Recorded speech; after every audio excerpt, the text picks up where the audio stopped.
Hi, welcome to Rolling Renegade. My name's Mark. Welcome to sunny Arizona. So the other day I was flushing the tanks out and cleaning the black tank, and I noticed that we had a leak.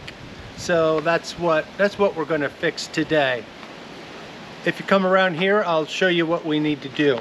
So down here is where the Flowjet is for the waste pump system. There's a Camco fitting here. This one's a 45-degree fitting that is on this 2019 Renegade XL.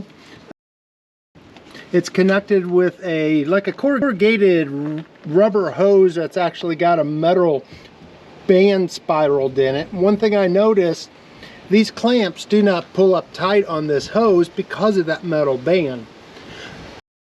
And I really don't see any need for this 45-degree fitting when I think this should go straight into the pump. This has got this hose in a big bind on the back, and I'm sure it would split someday.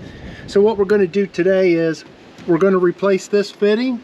We're going to replace this hose with a different style hose.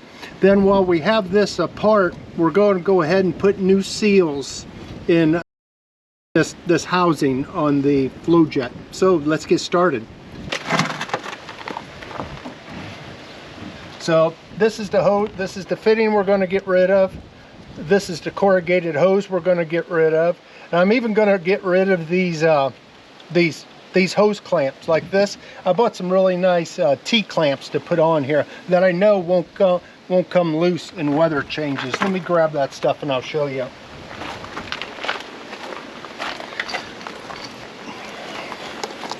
So this is what I got.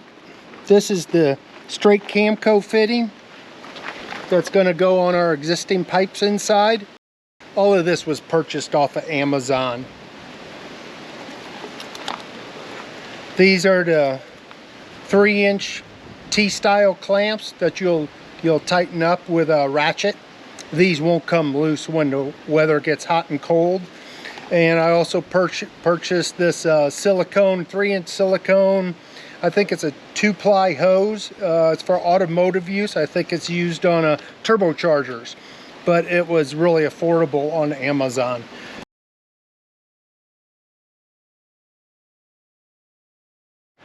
Okay, I'll go ahead and take all of this apart, get the pump body ready for new seals, and see you in just a minute.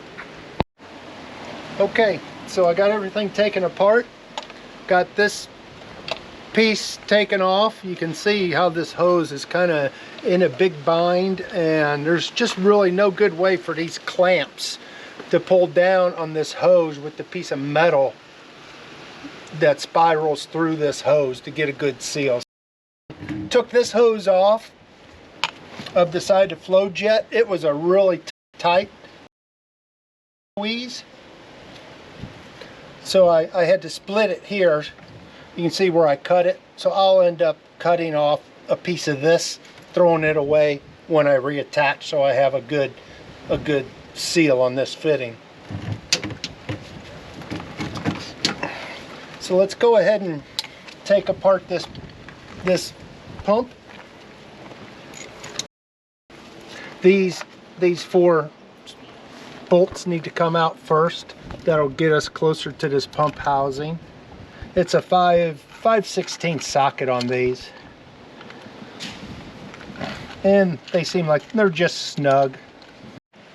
Okay, so I got all the bolts loosened in here. They're ready to come out. If I was at home right now, this pump is hardwired in here. I haven't taken off this tape to see what they have underneath there as far as how they have these wires hooked together. I plan on when I get home, I am going to put a male and female plug on here and solder the connections up real nice, so if anything happens with the pump, I can just unplug it and go to the workbench and take care of it. But for now, being we're out enjoying Arizona, I don't have the tools here to do the soldering and stuff. And if you notice on the pump, when you pull it apart, on this piece of housing and your pump housing, there's raised marks on the bottom. those have to be in line when you put your pump back together, and you'll see it when we take this apart. So just simply took the screws loose, pull everything apart, and looks like the gasket kind of came with it too. And this wear plate doesn't look like there's a lot left of that gasket. Not sure where it's all at, but it's not right here. It probably went through the pump, and I'm sure that's causing one of the leaks. Again, like I said, you need to make sure that this lines up, because everything goes from your cutting blade through this hole here into your pump, and this housing also has that cutout in it. So when you put this back together, everything lines up, so this hole lines up. Now we'll need to pull off this blade right here. If you look on the back of your pump, pull this plug out of the back, you'll see a spot for a screwdriver to fit in. I'd recommend have a helper hold this screwdriver on there, and you can take a nut driver or a ratchet and take this nut loose so you can get the blade off and get this wear plate out. We'll do that now. So we got all this taken apart, got the impeller taken out, got the nut taken off, we got the impeller out, the whole housing. The impeller looks like it's in really good shape. Probably doesn't need to be replaced, but the rebuild kit came with all of this. This is the seal for the motor. I'm thinking that might be leaking too, because I don't know if I can hold this just right.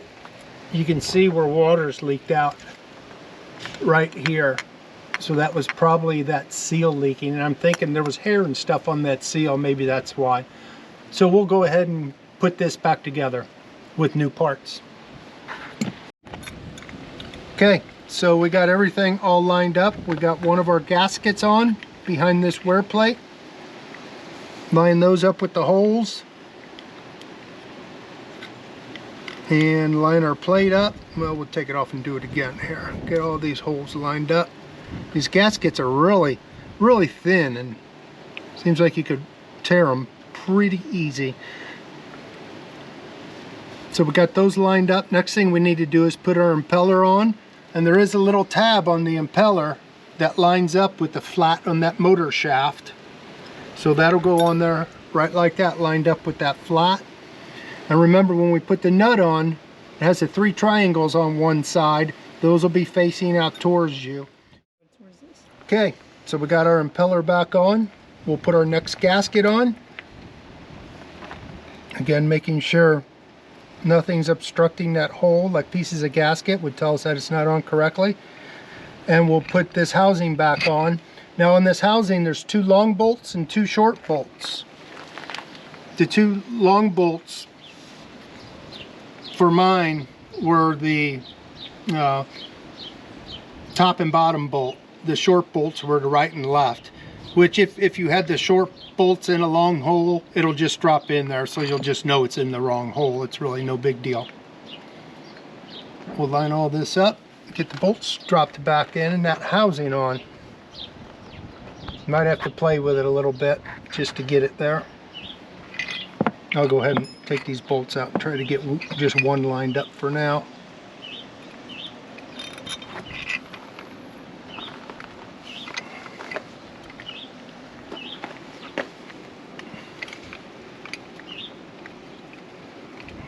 Okay, I got that one lined up. I'm going to go ahead and just do the other long bolt. There's a lot of gaskets and things to line up here. There, short one lined up. And let's do the other short one. Maybe there we go. Oh, there goes the other long one. And again, I've got everything lined up on these housings, the pump housing, and then this, I'm not sure what they call it, this upper housing here. It's all lined up, so we know everything's lined up inside the pump. And we'll go ahead and tighten this back up and get ready to prep our hoses and things. Okay, so we got our pump back in. We have our T-clamps. We know these aren't going to come loose due to weather, so I think we're in good shape. I've got this going through a straight shot now right to the pump instead of this apparatus that was in there.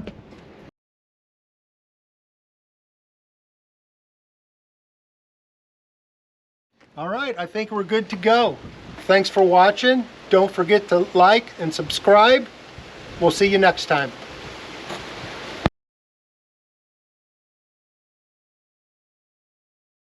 So, thanks for watching. Subscribe below. And I forgot the rest. Damn it. Renegade. Well, I think we're good to go. Thanks for watching. Don't forget to like and subscribe. God damn it. What? I'm not going to mention Rolling Renegade. Okay. All right. I think we're good to go. Thanks for watching. Don't forget to...